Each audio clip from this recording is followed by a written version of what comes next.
Hello hello hello hello, good morning, good afternoon, good evening everyone. तो आज हमारा 365 day challenge का lecture number 2 है, राइट?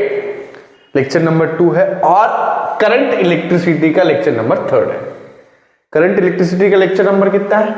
लेक्चर नंबर है 3, जिसमें आज का हमारा टॉपिक जो होगा वो रेजिस्टेंस के रिलेटेड होगा, क्योंकि लास्ट लेक्चर जो हमने सीखा था वो हमने ये सीखा पोटेंशियल डिफरेंस क्या होता है, उसके बाद हमने ओम्स लॉ सीखा था और उसका हमने ग्राफ भी देखा था।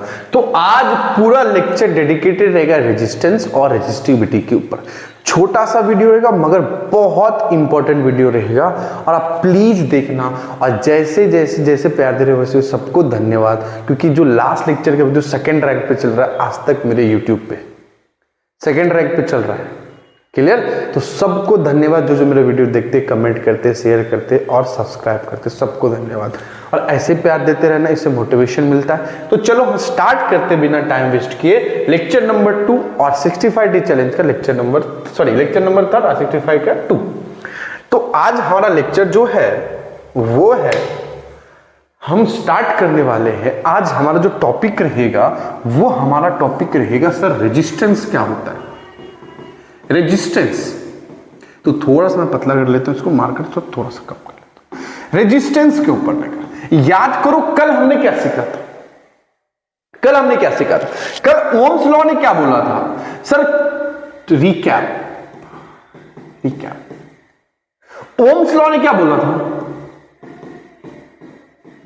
ओम्स ने लॉ ने बोला था V is directly proportional to I।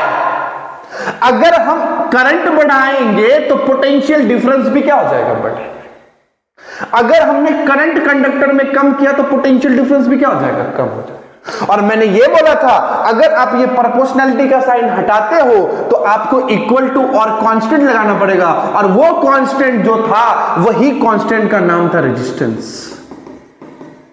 और ये नहीं बोला था ये कांस्टेंट होता है, हर एक वायर का रेजिस्टेंस क्या होता है? कांस्टेंट। सर इससे नया वर्ड आया, सर ये रेजिस्टेंस होता क्या है? आपने बोला ये कांस्टेंट होता है। कांस्टेंट मतलब इसका वैल्यू क्या रहता है? कांस्टेंट। बट ये होता क्या है? वही चीज आज हमको डिस्कस करना है। सर ये रेजिस्टेंस क्या होता है और रेजिस्टेंस के बारे में मुझे बताना है। तो एक बार मैं अच्छे से लिख देता हूं इसको, रेजिस्टेंस।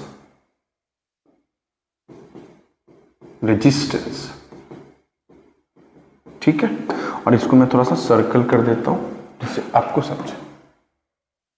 ठीक है, और थोड़ा सा इसको शिफ्ट कर देता हूं। सबसे पहला पॉइंट सर रेजिस्टेंस क्या होता है? देखो रेजिस्टेंस जो होता है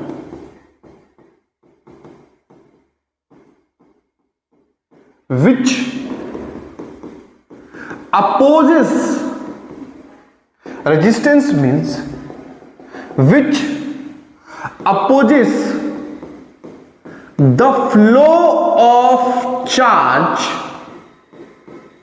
current, electron। मतलब रेजिस्टेंस का काम क्या है? या तो चार्ज को अपोज करना, रोकना, करंट को रोकना, या इलेक्ट्रॉन को अपोज करना, बट रोक नहीं पाएगा। ध्यान सुनना मैं क्या बोलना चाहता हूं। समझिए वायर है और इधर से करंट फ्लो हो रहा है, तो रेजिस्टेंस क्या करेगा? वो करंट को रोकने का कोशिश करेगा। Which oppose the flow of charge, current या electron is known as resistance.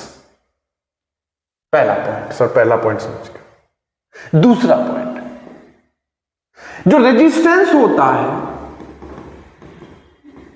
what does not depend on PD मतलब potential difference and current. Second point, जो रेजिस्टेंस होता है ना तो पोटेंशियल डिफरेंस पर डिपेंड करता है और ना तो करंट पे डिपेंड करता है। समझ गया? तो सर रेजिस्टेंस का मतलब क्या है? रेजिस्टेंस मतलब ऐसा सब्सटेंस, ऐसा चीज जो करंट को अपोज करे, करंट को रोके फ्लो होने से। क्लियर हो गया? तो चलो ये दूसरा पॉइंट। तीसरा पॉइंट, ये जो रेजिस्टेंस होता है रेजिस्टेंस डिपेंड करता है directly on length of wire. मतलब जो रेजिस्टेंस वो डायरेक्टली डिपेंड करेगा लेंथ ऑफ वायर पे, मतलब जितना बड़ा वायर का लेंथ उतना ज्यादा रेजिस्टेंस। मतलब जितना बड़ा लेंथ होगा, जैसे फॉर एग्जांपल मैं अगर ये बोलूं एक वायर ये है और दूसरा वायर ये है, तो किसमें ज्यादा रेजिस्टेंस रहेगा? मैं बोलूंगा ये देख L1 ये L2, तो रेजिस्टेंस किस में ज्यादा रहेगा? तो बोलेंगे सर तो आपने क्या सिखाया, resistance is depend directly on the length of wire, मतलब R2 जो इधर रेजिस्टेंस R2 बनेगा, इधर क्या बनेगा R1, R2 is greater than R1, क्योंकि L2 जो है वो बड़ा है L1 से। फिर से बताओ, अगर लेंथ बड़ा है, ये देखो ये बड़ा लेंथ है, इसमें रेजिस्टेंस भी ज्यादा रहेगा, लेंथ छोटा है इसमें रेजिस्टेंस भी क्या करेगा, कम रहेगा। तो मैं क्या इससे ये कंक्लूजन लिख सकता हूं क्या? एक सेकेंड में इसको इधर शिफ्ट कर देता हूं। तो from this we can write as resistance is directly proportional to length, पहला पॉइंट। मतलब अगर सर मैं लेंथ बढ़ाऊं तो रेजिस्टेंस बढ़ जाएगा, अगर मैं लेंथ कम कर दूं तो रेजिस्टेंस कम हो जाएगा। ठीक है सर, यही तो बताया। इसका अगर L1 है तो रेजिस्टेंस R1 है, इसका L2 है तो रेजिस्टेंस R2 है। L2 is greater than L1, therefore R2 is greater than. समझ गया क्या? ठीक है सर, दूसरा पॉइंट, नेक्स्ट पॉइंट, चौथा पॉइंट। चौथा पॉइंट ये है जो रेजिस्टेंस है is inversely proportional to the area of wire। मतलब जो रेजिस्टेंस ऑफ वायर है वो एरिया पे उल्टा डिपेंड करता है। मतलब सर क्या बोल रहा हूं मैं? बोलो देख,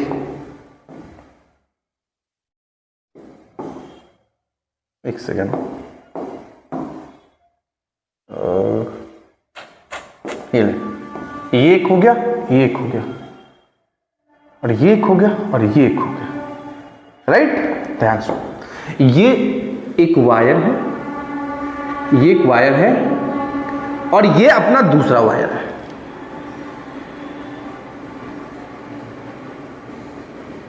राइट?